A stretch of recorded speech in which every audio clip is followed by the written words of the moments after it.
What's the craziest thing you've ever had to sign? Not on TV. Yeah. If it was anything like that, I always signed Ronnie Dunn. That's true. That is true. I've signed Cook's books a lot. Hello, New York. There she lives in LA. What really happened between Brooks and Dunn? After decades of silence, Ronnie Dunn is finally breaking his silence at 71. And what he just revealed? It's not what anyone expected. There's heartbreak, there's tension, and a truth that'll leave you stunned. Think you know the story? Think again. Stay with me, because once you hear what Dunn just admitted, you'll never see the duo the same way again. Ronnie Dunn had spent decades letting the music speak for him. But now, at 71, he's finally breaking his silence. And it's nothing like fans expected. The man who gave the world Neon Moon stood under the blinding lights of Gainbridge Fieldhouse, and for a few brief, jarring moments, it felt like time froze. That night was supposed to be another electric stop on the Brooks and Dunn tour, packed with energy, nostalgia, and 20,000 fans singing every word like it was 1992 again. But then came a moment that changed everything, not with a scream or stumble, but with a soft wave and a tap over the heart. No one could have guessed what it meant in real time, but something had clearly cracked open beneath the surface. From the jump, the crowd was on fire. Kix Brooks was lighting up one side of the stage like only he could, his guitar bouncing to the rhythm, feeding off the roaring audience. Ronnie, center stage, gripped his microphone with the same grit that made hearts ache during My Maria. But as the song climbed to its climax, Ronnie began to falter. It was subtle, a slower turn, a stiff movement. The man known for commanding arenas looked like he was suddenly carrying a weight no one else could see. And the first to spot it wasn't the audience. It was his band. The bassist clocked the slight shake of Ronnie's head, the kind of signal that only means something when you've been on the road for decades together. Out in the crowd, radio host Matt Malone happened to be filming on his phone. He caught the whole thing, the energy shift, the silent glance Ronnie tossed his bandmates, and that haunting walk toward the edge of the stage. It didn't look like a farewell, but it didn't look like a routine exit either. Ronnie stood there, arms outstretched, not in the usual thank you and good night gesture. It felt more final, more vulnerable. He tapped his heart and waved gently before stepping off stage. The band played on, but even Kix's usual fire couldn't mask the fact that something deeply unexpected had just unfolded. Backstage was a whirlwind. No one knew exactly what had gone wrong. The crowd had been singing and celebrating just moments before, but the air now buzzed with unease. And when Malone posted the video the next day with the caption, "Feel better, Ronnie," it exploded. Fans poured into the comments, not just with concern, but with stories. How Ronnie's voice helped them through heartbreak, how his lyrics kept them going during long nights or painful chapters. The reaction was personal. For so many, Brooks and Dunn weren't just country legends. They were part of life's soundtrack. Speculation quickly took over the forums. Was he ill, exhausted, or was something deeper unraveling? For a duo that had been etched into the culture of country music, this wasn't just gossip, it was legacy. And when a publicist finally released a brief statement saying Ronnie had simply not been feeling well, it did little to quiet the storm. Fans weren't looking for drama, they just wanted assurance. After all these years, they'd come to care for the man behind the microphone. Everyone held their breath for the next tour stop in Rosemont, Illinois. And then, like something out of a movie, Ronnie came back. Not just showed up, he came out swinging. The voice was strong, the fire was back, and if you didn't know what had happened in Indianapolis, you'd think nothing had gone wrong at all. But for those who did know, the performance meant more. It was a moment that reminded fans not just of resilience, but of humanity. The kind that doesn't fit into perfect harmonies or glowing spotlights. The stumble had been real, but the comeback?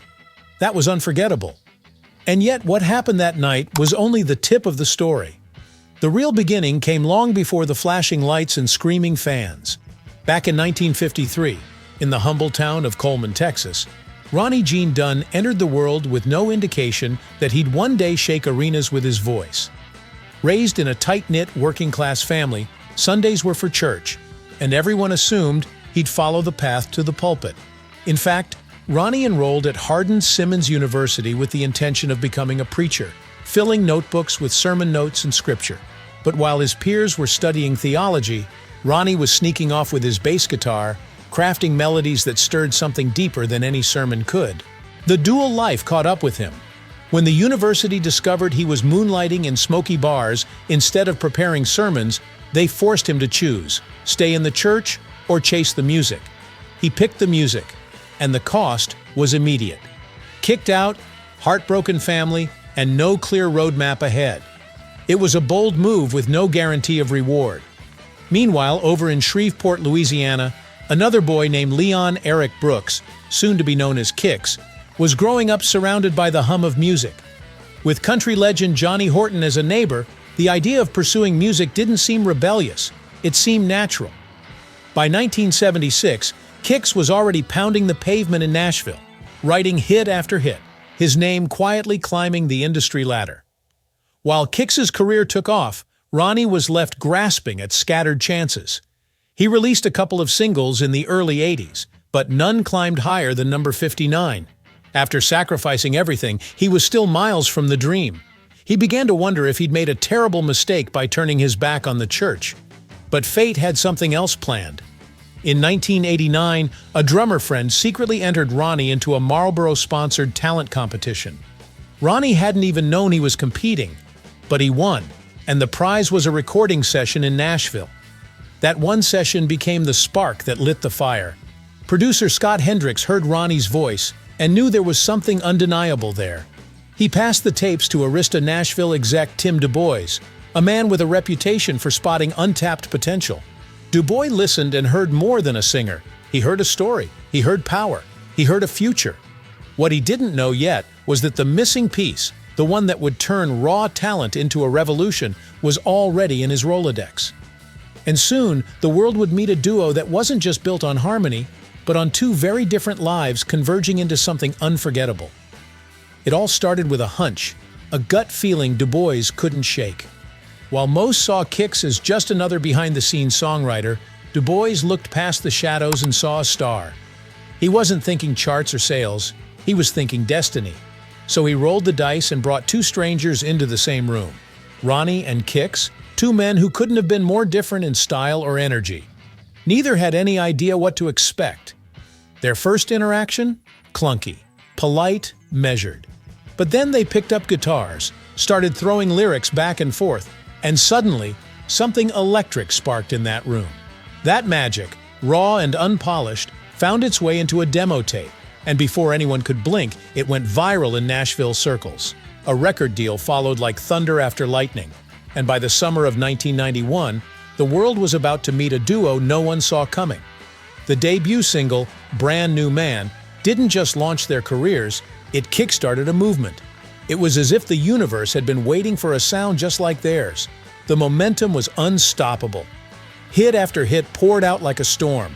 4 number ones from a single debut album, a feat that had never been done by a country duo. Radio DJs scrambled to keep up, and fans clung to every lyric like scripture. Suddenly, Ronnie, the soft-spoken kid from Coleman who once doubted if he had a place in the music world, was center stage, commanding arenas. The congregation he'd longed for wasn't in church pews anymore. It was coast-to-coast crowds, singing his words back to him. And Kix? He lit up the stage like he was born on it. They didn't just blend, they exploded. Two very different lives colliding in the perfect storm. As the 90s rolled on, their influence became impossible to ignore. My Next Broken Heart, Neon Moon, and the iconic Boot Scootin' Boogie each soared to number 1, building a run that felt unreal. Yet it was very real. Dance floors transformed into line-dancing stages from Texas honky-tonks to New York nightclubs. You couldn't escape the sound. Even pop music circles started paying attention. Their appeal didn't know boundaries. And behind it all were two men who anchored each other in the chaos. Ronnie's voice could cut through noise like lightning through a storm, while Kix bounced with untamed energy, giving life to every live show like it was their last. Their first album didn't just succeed, it became a 6 million copy phenomenon.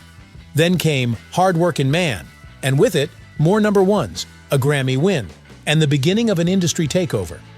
In 1996, they shattered another barrier, CMA Entertainer of the Year, the first duo to win it, ever. In an era where that trophy almost always landed in solo hands, Brooks and Dunn rewrote the rulebook.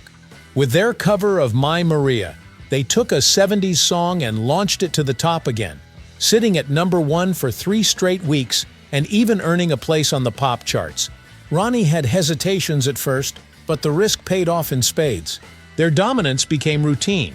From 1992 to 2006, they swept Duo of the Year at the CMAs nearly every year, only missing the title once. Fans were addicted. Critics respected them. Their sound wasn't just popular, it kept evolving. Their shows morphed into full-scale productions, pyrotechnics, massive lights. Rock concert energy poured into country stages, 50,000 fans at a time, living a moment that felt like magic and mayhem all rolled into one. They didn't just perform, they created events, and songs like Only in America became more than music. They became part of the national fabric. Political campaigns from both sides borrowed its hopeful tones, proof that their music transcended division. Offstage, they kept giving. Kix turned his spotlight toward music education, pumping millions into Tennessee schools through his Keep the Music Playing initiative. In 2015, the CMA Foundation honored him with its very first humanitarian award. He wasn't just playing songs, he was shaping futures. Meanwhile, Ronnie opened up his world, turning his own barn into a stage. His rock, the barn concerts raised real money for causes close to his heart, from cancer support to community wellness. Every note played wasn't just music, it was purpose in motion. Album after album went platinum. Brand New Man went 6 times. Hard Workin' Man clocked in at 5. Even their greatest hits collections flew off shelves, pulling in a younger generation that had missed their rise but fell in love with their legacy. And then, after all that glory, the curtain began to fall. In 2009, they announced their farewell. For fans, it felt like a gut punch. Not because there was a dramatic fallout, but because burnout had quietly crept in. The dream had become too heavy. Kix and Ronnie had begun whispering about it in dressing rooms, feeling the grind that had replaced the joy. The creativity, once endless, had started to dry up. For Kix, there was excitement in the unknown. He had other passions, radio, maybe acting, but Ronnie? It was like losing a limb. When they launched the Last Rodeo Farewell Tour in 2010, it was emotional whiplash. The cheers were louder than ever, the fans more passionate. Yet the weight of goodbye hung in the air. Ronnie sang each word like a goodbye letter. Each show, one step closer to the end. And when that final note rang out at Nashville's Bridgestone Arena on September 2, 2010, the silence that followed wasn't just the end of a concert, it was the end of a chapter that changed country music forever. Ronnie stood there, grappling with a haunting question. Who was he now? His journey, once filled with certainty, had suddenly become uncharted. Country music had moved on to newer voices. The airwaves had shifted, but Ronnie still had something left to say. The story wasn't over yet, not by a long shot. Now the stage lights were off, but the legacy burned brighter than ever. Would Ronnie find his voice again outside of the duo? And would the world still be listening when he did? Something was coming, something unexpected. And no one, not even Ronnie, knew just how it would play out. Ronnie Dunn once walked into a room and instantly changed its atmosphere. His voice, a blend of grit and vulnerability, made audiences believe in the stories he told. But when the spotlight faded, and DJs who once fought to play Brooks and Dunn hits turned silent on his solo material, the silence stung deeper than words. The energy in his studio sessions dimmed, like a light slowly flickering out. Each time Ronnie picked up a mic, he questioned whether the magic was still there. His signature confidence, the trait that once lit up stadiums, was unraveling thread by thread. He doubted his tone, his lyrics, and worst of all, his belonging in a world that seemed to be moving forward without him. The change wasn't just on stage or in interviews, it was personal. Friends who once described Ronnie as cool-headed yet passionate began noticing him retreat. He stopped appearing at industry events and instead found comfort, or what he thought was comfort, on his sprawling farm just outside Nashville. But the peaceful retreat began to feel like a quiet trap. He'd roam the land for hours, stuck inside his head, overwhelmed by a sense of fading relevance. His solitude wasn't restful, it was tormenting. The man whose voice once reached millions now wondered if anyone still wanted to listen. By 2014, Ronnie gave his solo career another go with peace, love, and country music. The critics applauded it for its soul, but sales told another story. The songs didn't chart like they used to, and Ronnie couldn't shake the feeling that perhaps his sound no longer fit in a world shifting toward a shinier, more commercial country tone. The struggle wasn't just about music, it was identity. Without the Brooks and Dunn emblem behind him, Ronnie felt untethered, like a chapter had ended, and no one was interested in the next one. But sometimes, it's only in losing everything that we find what's truly real. The real turning point didn't happen with a splashy award or a radio hit. It happened in complete silence, on that very farm he once tried to escape. There were no producers telling him what would sell, no publicists shaping his story, just Ronnie, his guitar, and the raw emotion he'd been avoiding. And when he stopped trying to make a hit and just started writing honestly, the music transformed. Songs poured out like old memories resurfacing, unfiltered and healing. That album didn't need chart toppers, it needed truth, and that's what it delivered. Still, Ronnie wasn't done reinventing himself. Taking back full creative control, he launched his own label. No more gatekeepers, no more compromises. He not only shaped his sound, but extended a hand to younger artists trying to stay authentic in a business that often smooths out the rough edges. His new direction wasn't about reclaiming past glory. It was about building something lasting, something real. Meanwhile, Kix Brooks was charting his own course. He stepped into the world of radio, becoming the host of American Country Countdown, and found new joy in sharing stories behind the music he loved. Radio became his new stage, and it suited him. He even ventured into acting. Small projects, nothing flashy, but enough to keep that creative spark alive. Their paths, though different, eventually crossed again in the most unexpected way. At a dinner, a casual idea was tossed around. What if they performed again, not for fame, but just for the love of it? That small idea turned into a big opportunity when Reba McEntire invited them to join her for a residency at Caesar's Palace. The Coliseum offered something they hadn't felt in years: stability, intimacy, and joy without the chaos of touring. For Ronnie, that first Vegas performance in 2015 was like coming up for air. The audience showed up in full force, the applause thunderous and sincere. He heard his voice again, not through massive speakers or auto-tuned mixes, but clear and honest. This rebirth set the stage for something bold: the reboot albums. Brooks and Dunn invited a new generation of country artists to reinterpret their classics. It was a risk, but the results were electric. Luke Combs turned Brand New Man into a modern anthem. Kane Brown brought a heartfelt freshness to Believe. By the time Reboot 2 landed in 2024, things reached a whole new level. Jelly Roll transformed Believe into a gospel powerhouse backed by a choir and orchestra. Megan Moroney slowed down Ain't Nothing 'Bout You into a sultry late-night confession. But perhaps the most powerful moment came from Morgan Wallen, who sang Neon Moon nearly unchanged. It was his way of saying, this song didn't need reinvention. It was already timeless. The impact was undeniable. These collaborations didn't just update Brooks and Dunn for a younger audience. They connected generations, proving that genuine songwriting never goes out of style. And then came the twist no one saw coming.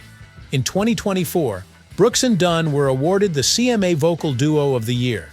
After decades in the game, ups and downs, heartbreaks and redemptions, they stood on top again. Proof that legacy, when nurtured, doesn't fade. It matures. Ronnie Dunn didn't just reclaim his voice. He transformed his silence into strength. He walked through doubt and came out the other side not chasing the spotlight but holding it steady. And sometimes that's the greatest legacy of all. And there you have it. Secrets, surprises, and the story behind the legend. Hit like, drop a comment, and subscribe for more. Because with legends like Ronnie Dunn, the music never really ends.